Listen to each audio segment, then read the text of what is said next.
Hello, I'm Fiona Ma, your California State Treasurer. California's foster youth deserve our support as they age into adulthood. Hi, I'm Los Angeles County Supervisor Catherine Barger. One of my top priorities has been to support and advocate for foster youth. Unfortunately, 70% of California's current and former foster youth are living in deep poverty and are at high risk for homelessness.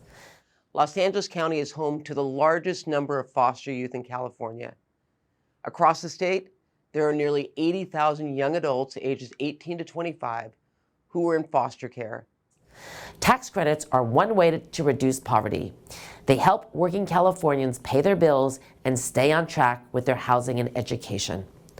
The Foster Youth Tax Credit is a new credit available to current and former foster and probation youth. Eligible tax filers can receive up to $1,000 cash back by claiming it. That's extra cash in your pocket for rent, utilities, groceries, gas, textbooks, and other necessities.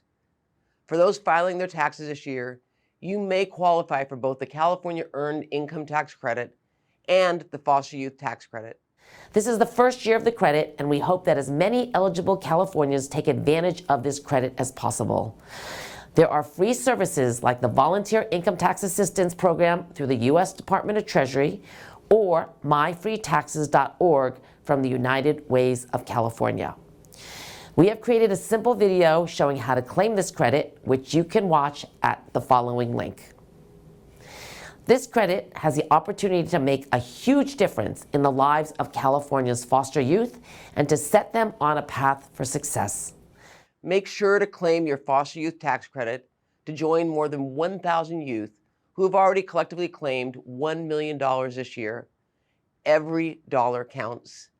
As the county and state work together, we will continue to provide foster youth with the support that they deserve.